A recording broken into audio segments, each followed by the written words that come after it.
सामने देखे तब ना सर, सामने सामने देखिए सर।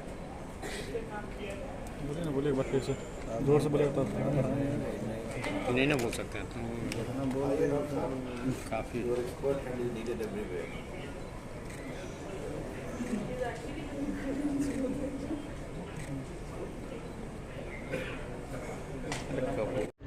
ये बेसिकली हम लोग है ना मेडिकल एग्रीगेटर बन रहे हैं।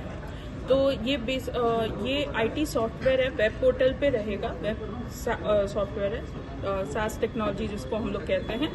और उसमें है ना ये पेशेंट्स का डेटा सेव करेंगी। तो जो भी डॉक्टर्स के पास जाने से पहले आप लोग को पर्चा लगता था वो अब नहीं लगेगा। डॉक्टर्स के पास ऑलरेडी आपकी मेडिकल हिस्ट्री रहेगी। एक बार रजिस्टर करने पे पेशेंट का सारा डिटेल्स इसमें स्टोर हो जाता है। सिर्फ आप मोबाइल नंबर दीजिए और आपका है ना सारा डेटा आ जाएगा।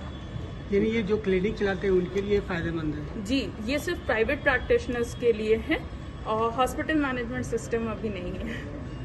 कितने डॉक्टर्स के लिए कैसा टाइप किया गया आप लोगों के? इसके डेवलपमेंट में है ना हम लोगों ने कई डॉक्टर्स के साथ मिल के है ना ये सारा मैप आउट किया।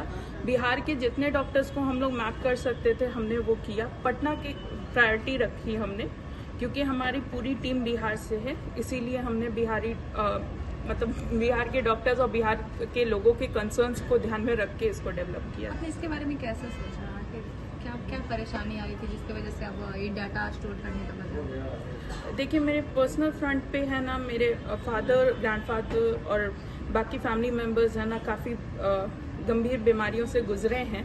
तो उनके कारण है ना डॉक्टर्स के चक्कर काटते काटते है ना थोड़ा सा एक्सपीरियंस हो गया।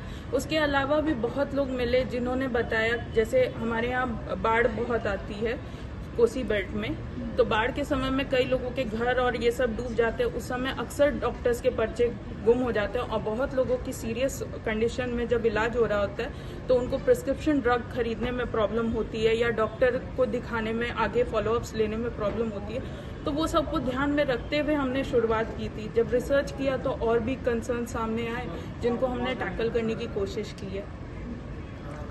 तो मैडम क्या लगता है पटना में आप पहले लॉन्च कर दी, कितने लोगों को पसंद है, कितने डॉक्टर को लाइक कर पाएंगे? देखिए, हम लोगों ने 6.5 डॉक्टरों का है ना अक्रॉस पटना अभी रिव्यू किया है, जिसमें से 450 डॉक्टर्स हम लोगों के साथ है ना जुड़ने के लिए तैयार हो गए हैं। आगे है ना कोशिश रहेगी कि और भी इसको बड़ा मुकाम पे ले जाएं। अच्छा, ऑनलाइन ही रहेगा, कुछ रिन्यूअल भी रहेगा इसमें? जी, कुछ रिन्यूअल चार्जेस रहेंगे या फिर ऐसे ही कुछ? ये सब्सक्रिप्शन बेस पे है। 1500 का है ना मंथली चार्जेस है। कैसे करेंगे? जो लोग नहीं जानते हैं उसके बारे में बताइए कि कैसे ये लोग डाटा स्टोर करेंगे। हाँ जी, दरअसल है ना अभी जितने पोर्टल्स है ना मार्केट में हैं उन सबका मेजर कंसर्न यही है कि वो टेक्नोलॉजी पे बहुत ज़्यादा डिपेंडेंट है। तो जैसे एक छोटे बच्चे को पहले आप ABCD सिखाते हैं, फिर ऐसे लिखना सिखाते हैं, उसी तरह से ये जो पोर्टल हमने डिज़ाइन किया है ये डॉक्टर्स से ज़्यादा उनके असिस्टेंट्स के लिए डिज़ाइन किया है। क्योंकि डॉक्टर्स तो चलो पढ़े लिखे होते हैं, उनको समझने में उतनी प्रॉब्लम नहीं होती है, लेकिन जो नर्सिंग स्टेशन पे हैं या उनके असिस्टेंट का काम करते हैं वो लोगों के यहाँ पे है ना पढ़ाई में वो थोड़े कम होते हैं, तो उनको है ना इसमें प्रॉब्लम ज़्यादा आती है। टेक्नोलॉजी अडॉप्शन हम लोग जिसको बोलते हैं, और बिहार में आपको मालूम भी है कि टेक्नोलॉजी पेनिट्रेशन रेट भी कम है, जिसके कारण हमने इसको इस तरह से इसका UI डिज़ाइन किया है कि कोई भी जो फेसबुक या व्हाट्सएप यूज़ कर सकता है वो इसको यूज़ कर सकता है। इसमें प्रॉब्लम नहीं आएगी।